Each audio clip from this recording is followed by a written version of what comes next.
ಆದ್ಯ ಸುಮ್ಮನೆ ಒಪ್ಕೊಬಿಟ್ಟೆ ನಾನು. ನನ್ನ ಕೈಯಲ್ಲಿ ಆಗಲ್ಲ ಆದ್ಯ. ಸೀನು, ಕಂಡೀಷನ್ ನೆನ್ಪಿದೆ ಅಲ್ವಾ? ಹಾ, ನೆನ್ಪಿದೆ.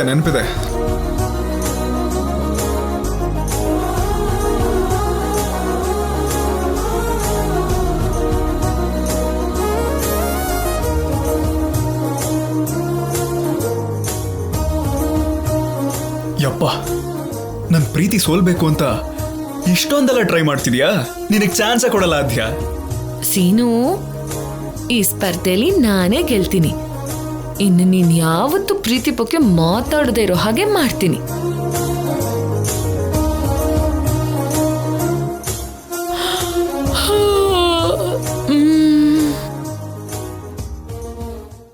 ಓಹೋ, ನನ್ನ ಪ್ರೀತಿನ ನಾನೇ ಮರ್ತು ಹೋಗ್ಬೇಕಾ?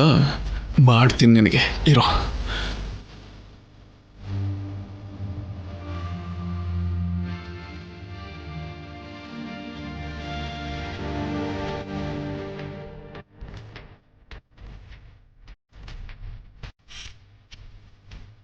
ಅಪ್ಪ ದೇವ್ರೆ, ನಾನೇ ಗೆದ್ದೆ.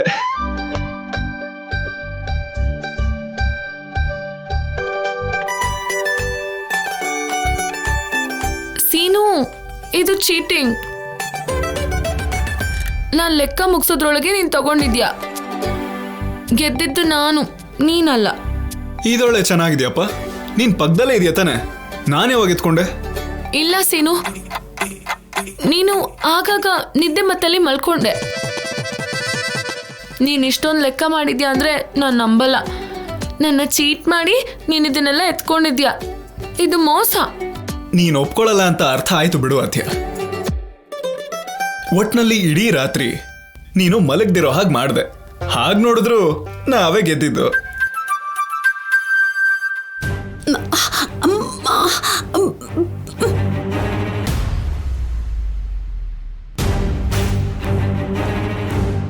ಅಯ್ಯೋ ಅದ್ಯ, ಸೀನು, ಏನ್ರು ನೀವಿಲ್ಲಿದ್ದೀರಾ? ಅದೇ ಅತ್ತೆ, ಅವಳು ನಿದ್ದೆ ಮಾಡಬಾರ್ದು ಅಂತ ಈ ಉದ್ದಿನ ಕಾಳನ್ನ ಎಣ್ಸೋದಕ್ಕೆ ಹೇಳಿದ್ದೆ. ಇಲ್ಲದೇ ಇದ್ರೆ ನಿದ್ದೆ ಮಾಡ್ಬಿಡ್ತಿದ್ಲು. ಅವಳಿಗೆ ಏನಾದರೂ ಆದರೆ ನಾನು ತಡ್ಕೊಳಕ್ಕಾಗಲ್ಲ.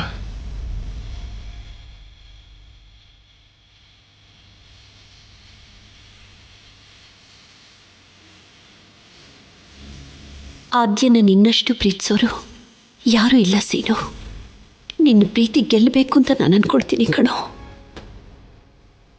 ದೊಡ್ಡಮ್ಮ, ಈಗ ನಾನು ನಿದ್ದೆ ಮಾಡ್ಬೋದಾ? ಈಗಲೇ ಬೇಡಮ್ಮ, ನೀನು ಹೋಗಿ ಸ್ನಾನ ಮಾಡ್ಕೊಂಡು ಬಾ.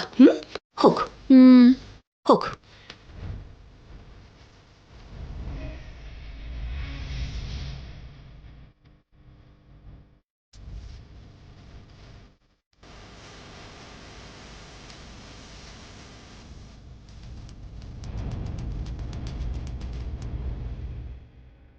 ಸೀನು, ಸೀನು, ಬೆಳಿಗ್ಗೆ ಟಿಫಿನ್ ಕೂಡ ಸರಿಯಾಗಿ ಮಾಡಲೇ ಇಲ್ಲ. ತಗೋ, ಹಾಲು ಕುಡಿ. ಇದೆಲ್ಲ ನನಗೆ ಯಾಕಮ್ಮ? ನಾನೇನು ಚಿಕ್ಕ ಹುಡುಗನ? ನಾನು ಹಾಲು ಕುಡಿಯಲ್ಲ. ಅದ್ಯಾಕೋ ಹಾಗೆಲ್ಲ ಮಾತಾಡ್ತೀಯಾ? ಸದ್ಯದಲ್ಲೇ ನಿನ್ ಮದ್ವೆ. ಹಾಲು ಕುಡಿದ್ರೆ ತುಂಬಾ ಗ್ಲಾಮರ್ ಬರುತ್ತೆ. ಮದ್ವೆಗೆ ಮುಂಚೆ ಹಾಲು, ಮೊಸರು, ಬೆಣ್ಣೆ, ತುಪ್ಪ ಇದನ್ನೆಲ್ಲ ತಿನ್ಬೇಕು ಕಣೋ. ಆದ್ಯ ದೂರ ಆಗ್ತಾಳೆ ಅಂತ ನನ್ಗಿಲ್ ಪ್ರಾಣನೇ ಹೋಗ್ತಾ ಇದ್ರೆ ನೀವೇ ನಮ್ಮ ಹಾಲು ತುಪ್ಪ ಅನ್ಕೊಂಡು. ಲೋ ಸೀನು, ಹಾಲ್ ತಾನೇ ಕುಡಿಯೋಕ್ ಹೇಳಿದ್ದು, ಏನ್ ಯೋಚಿಸ್ತಾ ಇದ್ಯಾ? ಅಮ್ಮ, ನನ್ನ ಮನ್ಸು ಯಾಕೋ ಸರಿ ಇಲ್ಲ. ಇವಾಗ ಈ ಹಾಲು ತುಪ್ಪ ಎಲ್ಲ ತಿಂದು ಗ್ಲಾಮರ್ ಹೆಚ್ಚಿಸ್ಕೊಳ್ಳೋ ಅವಶ್ಯಕತೆ ಇಲ್ಲ. ನನ್ನ ಡಿಸ್ಟರ್ಬ್ ಮಾಡ್ದೇನೆ ಆ ಹಾಲನ್ನ ನೀವೇ ಕುಡ್ಕೊಳ್ಳಿ. ಈಗಂತದ್ ಏನಾಯ್ತು? ಯಾಕೆ ನಿನ್ ಮನ್ಸು ಸರಿ ಇಲ್ಲ? ಎಲ್ಲ ಸರಿಯಾಗಿ ನಡ್ಕೊಂಡು ಹೋಗ್ತಿದ್ಯಲ್ಲ. ಮದ್ವೆಗೆ ಯಾವ ಬಟ್ಟೆ ಹಾಕೋಬೇಕು, ಯಾವ ವಾಚ್ ಕಟ್ಕೋಬೇಕು ಅಂತ ಯೋಚಿಸೋದನ್ನ ಬಿಟ್ಟು ಹೀಗ್ ಡಲ್ ಆಗಿದ್ಯಲ್ಲೋ. ಅಮ್ಮ, ಪ್ರತಿಯೊಂದನ್ನು ನಿಮ್ಗೆ ವಿವರ್ಸ್ ಹೇಳಕ್ ಆಗಲ್ಲ. ಈಗ ನನ್ನ ಸ್ವಲ್ಪ ಹೊತ್ತು ಒಂಟಿಯಾಗಿ ಬಿಟ್ಬಿಡಿ. ಯಾಕೋ ನಿನ್ನ ಒಂಟಿಯಾಗಿ ಬಿಟ್ಬಿಡ್ಬೇಕು? ಅಷ್ಟಕ್ಕೂ ನಿನ್ನ ಮದ್ವೆ ಗಂಡಲ್ಲ, ರಾಜ್ಕುಮಾರನ್ ಥರ ನೋಡ್ಬೇಕು ಅನ್ನಿಸ್ತಿದೆ ನನ್ಗೆ. ನನ್ಗಿರೋದು ಒಬ್ನೇ ಮಗ ಕಣೋ. ಪದ್ಮ ಎಷ್ಟು ಚೆನ್ನಾಗಿ ಬೆಳೆಸಿದಾಳೆ ಅಂತ ಎಲ್ರು ನನ್ ಬಗ್ಗೆ ಮಾತಾಡ್ಕೋಬೇಕು ಅಂತ ಆಸೆ ಪಡ್ತಿದ್ದೀನಿ. ಆದ್ರೆ ನೀನ್ ಮಾತ್ರ ಯಾವಾಗ್ಲೂ ಏನೋ ಕಳ್ಕೊಂಡಿದೀನಿ ಅನ್ನೋ ತರ ಮುಖ ಇಟ್ಕೊಂಡು ಓಡಾಡ್ತೀಯ. ನಿನ್ ಮುಖ ನೋಡು, ಬಣ್ಣ ಕೂಡ ಕಮ್ಮಿ ಆಗಿದೆ. ಅಮ್ಮ,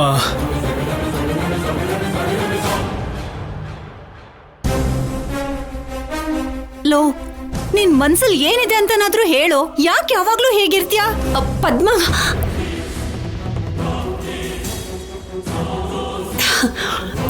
ಪಾಪ ಸೀನು ಮನೆ ಕೆಲಸ ಹೊಲದ ಕೆಲಸ ಎಲ್ಲ ನೋಡ್ಕೋತಾನಲ್ಲ, ಅದಕ್ಕೆ ಸ್ವಲ್ಪ ಮೈಬಣ್ಣ ಬದಲಾಗಿದೆ, ಅದಕ್ಕೆ ಹಾಗೆ ಕಾಣಿಸ್ತಾ ಇದ್ದಾನೆ ಅಷ್ಟೇ. ಅದ್ ಹಾಗಲ್ಲ ಅತ್ಗೆ, ಬಣ್ಣದ ವಿಷಯ ಪಕ್ಕಕ್ಕಿಡಿ.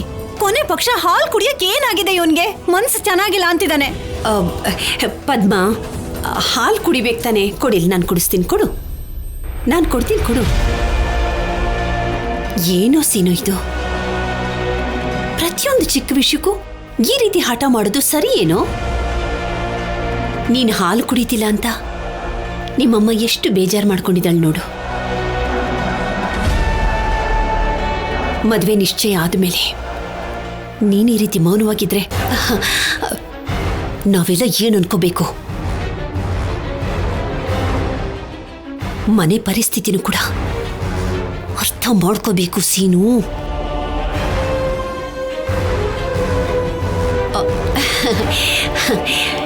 ನನ್ನ ಮಾತು ಕೇಳು ಸೀನು, ಇನ್ಯಾವತ್ತೂ ಹೀಗೆಲ್ಲ ನಡ್ಕೋಬೇಡ. ತಗೊಳ್ಳೋ ಸೀನು, ಈ ಹಾಲು ತಗೋ, ಕುಡಿ. ಅದ್ಗೆ ಸೀನು ಮೈ ಬಣ್ಣ ಕಡಿಮೆ ಆಗಿದೆ ಅಲ್ವಾ?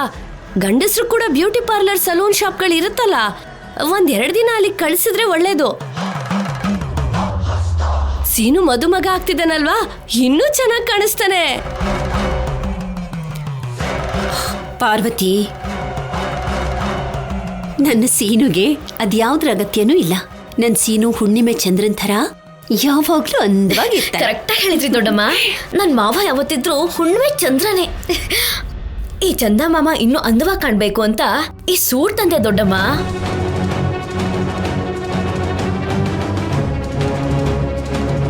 ಸೀನು ಮಾವನ ಮೇಲಿರೋ ಪ್ರೀತಿಗೆ ಅಲ್ಲೇ ಇದ್ದು ಹೊಲ್ಸ್ಕೊಂಡ್ ತಂದೆ ಗೊತ್ತಾ? ಈ ಸೂಟಲ್ಲಿ ಮಾವ ಹಾಲಿವುಡ್ ಹೀರೋ ತರ ಕಾಣಿಸ್ತಾನೆ. ತಗೋ ಮಾವ. ನನಗಿಷ್ಟ ಇಲ್ಲ ಚಾರು. ಯಾಕೆ ಮಾವ? ನಾನೆಷ್ಟು ಕಷ್ಟಪಟ್ಟು ತಂದಿದ್ದೀನಿ ಅಂತ ಗೊತ್ತಾ? 24 hours ಆಲ್ಮೋಸ್ಟ್ ಎಲ್ಲ ಶಾಪಲ್ಲೂ ಹುಡುಕಿ ಫೈನಲಿ ಇದನ್ನ ತಂದೆ ಗೊತ್ತಾ? ಅಲ್ಲೇ ಇದ್ದು ನಾನೇ ಹೊಲಿಸ್ದೆ. ಈ ಸೂಟ್ ನೋಡ್ತಿದ್ರೆ ನೀನೆಷ್ಟು ಹ್ಯಾಪಿ ಆಗ್ತೆ ಗೊತ್ತಾ ನಿನ್ಗೆ? ನನ್ನ ಸಂತೋಷ ಆದ್ಯನ್ ಜೊತೆ ಇದ್ರೆ ಮಾತ್ರ. ಈ ಜನ್ಮದಲ್ಲಿ ನೀನ್ ನನ್ನ ಸಂತೋಷ ಪಡ್ಸಕ್ಕಾಗಲ್ಲ. ನೋಡ್ ಮಾವ, ತುಂಬಾ ಚೆನ್ನಾಗಿದೆ. ನೋಡು ಒಂದ್ಸಲ, ನೋಡು.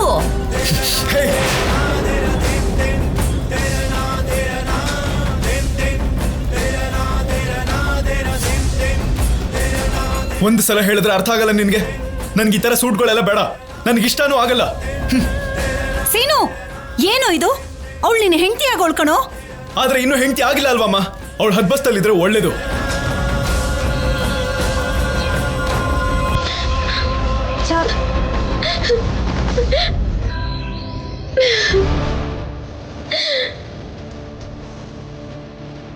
ಯಾಕೆ ಮಾವನ್ಗೆ ನನ್ಕಂಡ್ರೆ ಅಷ್ಟೊಂದು ಕೋಪ?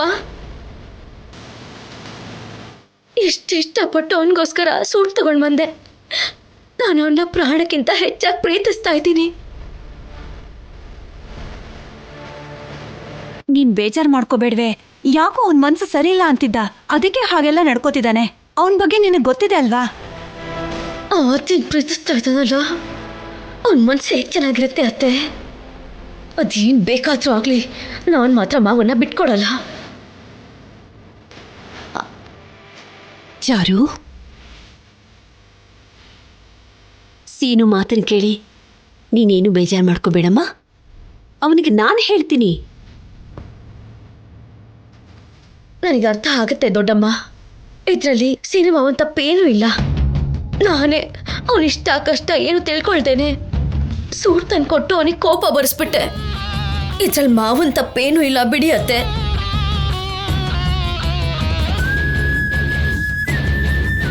ನೋಡಿದ್ಯಾ ಸೀನು ಅಂದ್ರೆ ಇವಳಿಗೆ ಎಷ್ಟು ಪ್ರೀತಿ ಅಂತ?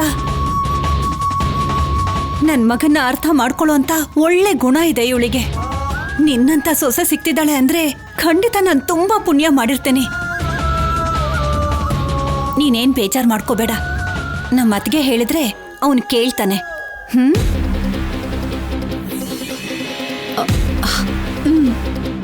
ಪಾಪ ಚಾರು ಮನ್ಸಿಗೆ ಎಷ್ಟು ನೋವಾಯ್ತೋ ಯೋಚನೆ ಮಾಡಿ ಅಕ್ಕ. ಚಾರುದು ಒಳ್ಳೆ ಮನ್ಸಾಗಿರೋದಕ್ಕೆ ಅರ್ಥ ಮಾಡ್ಕೊಂಡ್ಲು.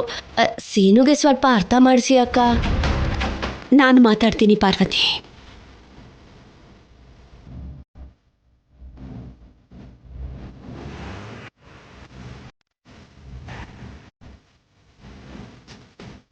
ಚಾರು, ನೀನ್ ಬೇಜಾರ್ ಮಾಡ್ಕೋಬೇಡ್ವೆ. ಮದ್ವೆ ಆದ್ಮೇಲೆ ಅವ್ನು ನಿನ್ನ ತುಂಬಾ ಚೆನ್ನಾಗಿ ನೋಡ್ಕೋತಾನೆ.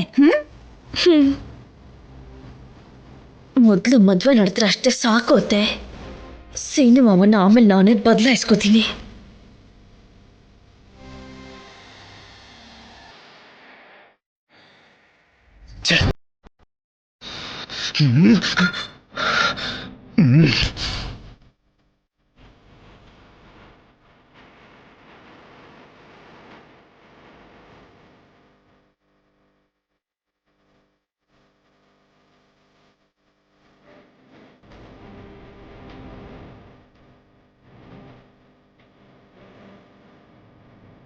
ಸೀನು, ನೀನ್ ಏನ್ ಮಾಡ್ತಿದೀಯ ಅಂತ ಸ್ವಲ್ಪನಾದ್ರೂ ನಿಂಗೆ ಅರ್ಥ ಆಗ್ತಿದ್ಯೇನೋ? ಚಾರು ನಿನ್ ಮೇಲೆ ಎಷ್ಟೊಂದು ಪ್ರೀತಿ ಇಟ್ಕೊಂಡಿದ್ದಾಳೆ. ನೀನ್ ಅವಳನ್ನ ಮಾತಾಡ್ಸೋದ್ ಬೇಡ ಕಣೋ. ಕೊನೆ ಪಕ್ಷ ಒಂದು ಚಿಕ್ಕ ನಗುನಾದ್ರೂ ತೋರ್ಸೋಕ್ಕಾಗಲ್ವಾ? ಅದು ಸಾಲದು ಅಂತ ನೀನ್ ಇಷ್ಟ ಬಂದ ಹಾಗೆಲ್ಲ ಬೈತಾ ಇದೀಯ ಅವಳನ್ನ. ಅವಳ ಮನ್ಸಿಗೆ ಎಷ್ಟು ನೋವಾಗಿರ್ಬೇಡ. ಮುಂದೆ ಹೆಂಡತಿಯಾಗವಳನ್ನ ಹೀಗೆಲ್ಲ ಬೈತಾರೇನು ಸೀನು? ಏನತ್ತೆ ನೀವೂನು ಎಲ್ಲ ಗೊತ್ತಿದ್ದು ಮಾತಾಡ್ತಿದ್ದೀರಲ್ಲ ಅತ್ತೆ. ಚಾರು ಕಂಡ್ರೆ ನನಗಿಷ್ಟ ಇಲ್ಲ ಅಂತ ನಿಮ್ಗೆ ಗೊತ್ತಿಲ್ವಾ? ಚಾರು ಜೊತೆ ಮದುವೆ ಆಗೋದು ನನಗಿಷ್ಟ ಇಲ್ಲ ಅಂತ ನಿಮ್ಗೆ ಗೊತ್ತಿಲ್ವಾ? ಯಾರಿಗೋ ಬೇಜಾರಾಗತ್ತೆ ಅಂತ ಇಲ್ದೇ ಇರೋ ಪ್ರೀತಿ ತೋರಿಸ್ಕೊಳ್ಳೋದು ನನ್ನ ಕೈಲಿ ಆಗಲ್ಲ ಅತ್ತೆ.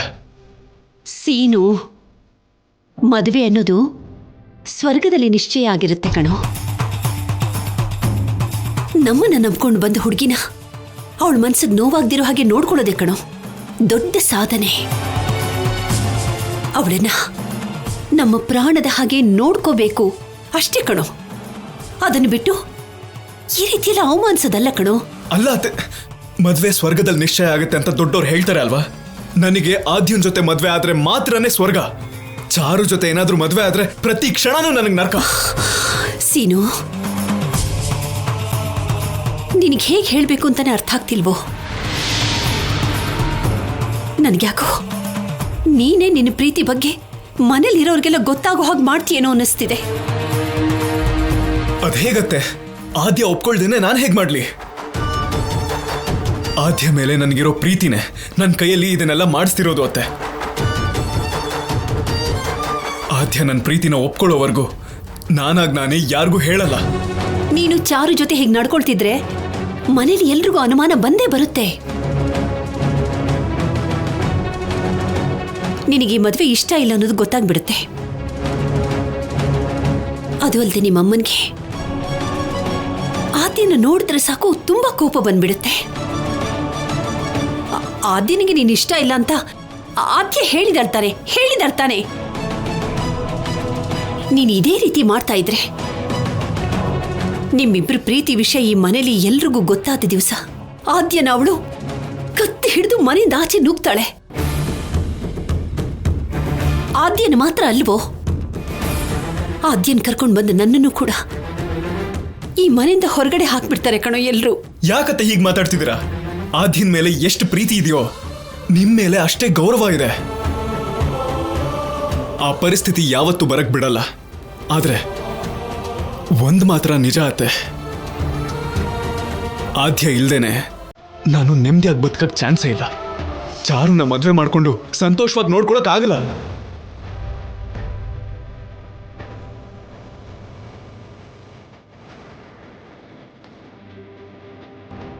ಸೀನು,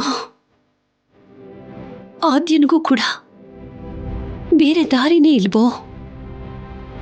ಆದ್ಯನ್ ಮೇಲೆ ಆರೋಪ ಬರಬಾರ್ದು ಅನ್ನೋದಾದ್ರೆ ನೀನವಳನ್ನ ಪ್ರೀತಿಸಬಾರ್ದು ಕಣೋ. ಅಷ್ಟೇ ಅಲ್ಲ, ನೀನು ಪ್ರೀತಿಸ್ತಿದ್ಯಾ ಅನ್ನೋದನ್ನು ಕೂಡ ಯಾರೆದ್ರಿಗೂ ತೋರಿಸ್ಕೊಳ್ಳಬಾರ್ದು. ನೀನೇನಾದ್ರೂ ತೋರಿಸ್ಕೊಂಡ್ಬಿಟ್ರೆ, ಆ ರೀತಿ ನಡ್ಕೊಂಡ್ಬಿಟ್ರೆ ಈ ಕುಟುಂಬದ ಮರ್ಯಾದೆ ಹೋಗ್ಬಿಡುತ್ತೆ ಸೀನು. ಈ ಊರಲ್ಲಿ ನಾವು ಯಾರನ್ನು ತಲೆ ಎತ್ತಿ ನಡೆಯೋಕ್ಕಾಗೋದಿಲ್ಲ ಸೀನು. ಪ್ರೀತಿ ಹುಟ್ಟೋದು ಎಷ್ಟು ಸುಲಭನೂ ನನಗೆ ಗೊತ್ತಿಲ್ಲ ಅತ್ತೆ, ಆದ್ರೆ ಪ್ರೀತಿನ ಸಾಯಿಸೋದು ನರಕ ಅತ್ತೆ. ಪ್ರತಿ ಕ್ಷಣ ಪ್ರೀತಿಯನ್ನು ಬೆಂಕಿಲಿ ಸುಟ್ಟು ಹೋಗ್ತಾ ಇದ್ದೀನಿ. ಇನ್ ಮುಂದೆ ಕಣ್ಣೀರೇ ಗತಿ ಅನಿಸ್ತಾ ಇದೆ. ಅಷ್ಟಕ್ಕೂ ನಾನು ಏನ್ ಪಾಪ ಮಾಡಿದ್ದೀನಿ ಅತ್ತೆ? ಆ ದಿನ ಮದ್ವೆ ಮಾಡ್ಕೊಳ್ಳುವಂತ ಅರ್ಹತೆ ನನಗಿಲ್ವಾ ಹಾಗಾದ್ರೆ? ಅದಕ್ಕೆ ನೀವು ಕೂಡ ಒಪ್ಕೋತಾ ಇಲ್ಲ ಅತ್ತೆ. ಅಂದ್ರೆ ಅವಳು ಅಮೆರಿಕಾಯಿಂದ ಬಂದಿದ್ದಾಳೆ, ಕೋಟ್ಯಾಧಿಪತಿಗಳು ಅಂತನಾ? ನಾನು ರೈತರ ಕುಟುಂಬದಲ್ಲಿ ಹುಟ್ಟಿದ್ದೀನಿ ಅಂತ ತಾನೆ ನನ್ನ ಕೀಳಾಗಿ ನೋಡ್ತಾ ಇರೋದು? ಏ ಸೀನು, ಯಾಕೋ ನನ್ನ ಮಾತನ್ನ ಅಪಾರ್ಥ ಮಾಡ್ಕೊಳ್ತಿದೀಯಾ? ನಿನ್ನ ಮಾವ ಮಾಡ್ತಿರೋದು ಕೂಡ ರೈತನ ಕೆಲಸನೇ ಅಲ್ವೇನೋ? ಅದ್ರ ಬಗ್ಗೆ ಅಲ್ಲಪ್ಪ ನಾನು ಹೇಳ್ತಿರೋದು. ನೋಡ್ಸೀನು, ಕೆಲವೊಂದು ಜೀವಗಳು ಯಾವತ್ತೂ ಒಂದಾಗೋಲ್ಲ. ಕೆಲವೊಂದು ಪ್ರಯಾಣಗಳು ಕೊನೆಯವರೆಗೂ ಗುರಿ ಮುಟ್ಟೋದಿಲ್ಲ, ಮಧ್ಯದಲ್ಲಿ ನಿಂತು ಹೋಗುತ್ತೆ. ಆದ್ಯನ ಮದುವೆ ಕೂಡ ಯಾರ ಜೊತೆ ನಡಿಬೇಕೋ ಅವ್ರ ಜೊತೆನೇ ನಡೆಯೋದು. ಅವಳ ಹಣೆಯಲ್ಲಿ ಯಾರ ಜೊತೆ ಮದ್ವೆ ಆಗ್ಬೇಕು ಅಂತ ಬರ್ದಿದ್ಯೋ ಅವ್ರ ಜೊತೆಲೇ ಕಣೋ ಮದ್ವೆ ಆಗೋದು. ಇಲ್ಲ ಅತ್ತೆ, ಆ ದೇವ್ರು ಮುಂಚೆನೆ ಬರ್ದ್ಬಿಟ್ಟಿದ್ದಾನೆ. ಆದ್ಯ ಹುಟ್ಟಿರೋದು ನನಗೋಸ್ಕರನೇ, ಬಂದಿರೋದು ನನಗೋಸ್ಕರನೇ. ಅದಕ್ಕೆ ಅವಳ ಮೇಲೆ ಪ್ರೀತಿ ಹುಟ್ಟಿದ್ದು ಅಂತ ಅನ್ನಿಸ್ತಾ ಇದೆ ಅತ್ತೆ. ಆದ್ಯ ಸಂತೋಷವಾಗಿರೋದೇ ತಾನೆ ನಿಮಗೂ ಬೇಕಾಗಿರೋದು? ಆದ್ಯನ ನನಗೆ ಕೊಟ್ಟು ಮದ್ವೆ ಮಾಡಿ ಅತ್ತೆ. ನಿಮಗಿಂತ ಸಂತೋಷವಾಗಿ ನಾನು ಅವಳನ್ನ ನೋಡ್ಕೋತೀನಿ. ಅವಳನ್ನ ಹೃದಯದಲ್ಲಿ ಇಟ್ಕೊಂಡು ನೋಡ್ಕೋತೀನಿ ಅತ್ತೆ. ಅವಳನ್ನ ಕಣ್ ರೆಪ್ಪೆ ತರ ಕಾಪಾಡ್ಕೋತೀನಿ. ಅವಳ ಪ್ರತಿ ಹೆಜ್ಜೆಲು ನಾನು ಅವಳಿಗೆ ಬೆನ್ನೆಲುಬಾಗಿರ್ತೀನಿ. ಅವಳ ಕಾಲಿಗೆ ಧೂಳು ಕೂಡ ತಾಕಬಾರ್ದು ಹಾಗೆ ನೋಡ್ಕೋತೀನತ್ತೆ. ನೀವು ನಿಮ್ಮ ತಂಗಿ ಕೊಟ್ಟಿರೋ ಮಾತನ್ನ ನಾನು ನಡ್ಸ್ಕೊಡ್ತೀನಿ ಅತ್ತೆ. ನಾನೊಬ್ಬ ಹಳ್ಳಿ ಹುಡುಗನೇ ಆಗಿರ್ಬೋದು, ಆದ್ರೆ ನನ್ನ ಪ್ರೀತಿನ ಇದಕ್ಕಿಂತ ಹೇಗೆ ವ್ಯಕ್ತಪಡಿಸ್ಕೋಬೇಕು ಅಂತ ನನಗೆ ಗೊತ್ತಿಲ್ಲ ಅತ್ತೆ. ಅವಳನ್ನ ಪ್ರೀತಿಸಕ್ ಶುರು ಮಾಡಿದಾಗ್ಲಿಂದ ಇವತ್ತಿನವರೆಗೂ ನನ್ನ ಮನ್ಸಲ್ಲಿ ಆದ್ಯ ಇದ್ದಾಳೆ ಅತ್ತೆ. ನನ್ನ ಎದೆ ಬಡಿತ ನಿಂತು ಹೋಗೋ ಕೊನೆ ಕ್ಷಣದವರೆಗೂ ನನ್ನ ಹೃದಯದಲ್ಲಿ ಆದ್ಯನೇ ಇರ್ತಾಳೆ.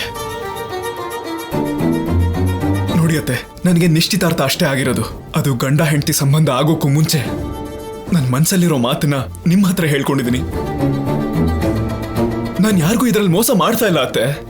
ಹಾಗೆ ನನಗ್ ನಾನು ಶಿಕ್ಷೆ ಕೊಟ್ಕೋಬಾರ್ದು ಅನ್ಕೊಂಡಿದ್ದೀನಿ ಅತ್ತೆ. ಹೇಳಿ ಅತ್ತೆ, ಜೀವನ ಪೂರ್ತಿ ಅವಳ ಜೊತೆ ಆಗಿರ್ಬೇಕು ಅನ್ಕೊಳ್ಳೋದು ತಪ್ಪ?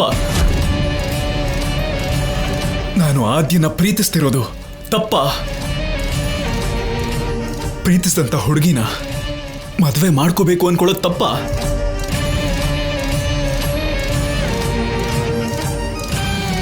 ನನ್ನ ನೀವು ಯಾವಾಗ್ಲೂ ಸ್ವಂತ ಮಗ ಅಂತ ಹೇಳ್ತೀರಾ ಅಲ್ವಾ? ಮತ್ತೆ ಸ್ವಂತ ಮಗನ ಜೀವನ ನರಕ ಆಗ್ತಾ ಇದ್ರೆ ಅದನ್ನ ನೋಡ್ಕೊಂಡು ಸುಮ್ಮನೆ ಇರ್ತೀರಾ ನೀವು?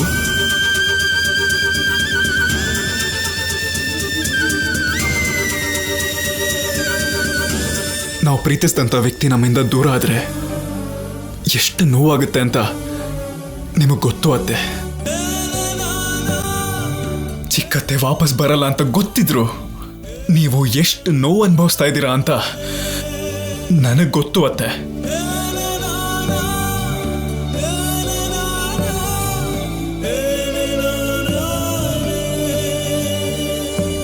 ಆದ್ರೆ ಬದುಕಿದ್ದಾಗ್ಲೇ ನನ್ನ ಪ್ರೀತಿ ದೂರ ಆದ್ರೆ ಆ ನೋವು ಹೇಗಿರುತ್ತೆ ಅಂತ ನನಗೆ ಮಾತ್ರ ಗೊತ್ತು ಅತ್ತೆ.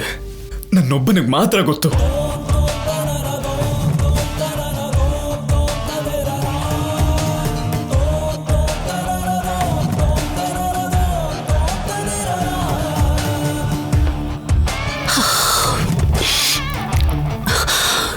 ಸೀನು, ನಿನ್ನಿಂದ ಆದ್ಯನ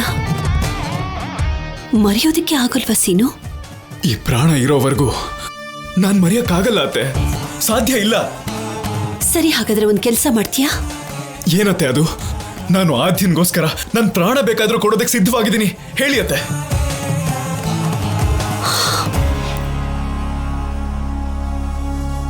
ನಿಮ್ಮ ಮಾವನ ಒಪ್ಸು.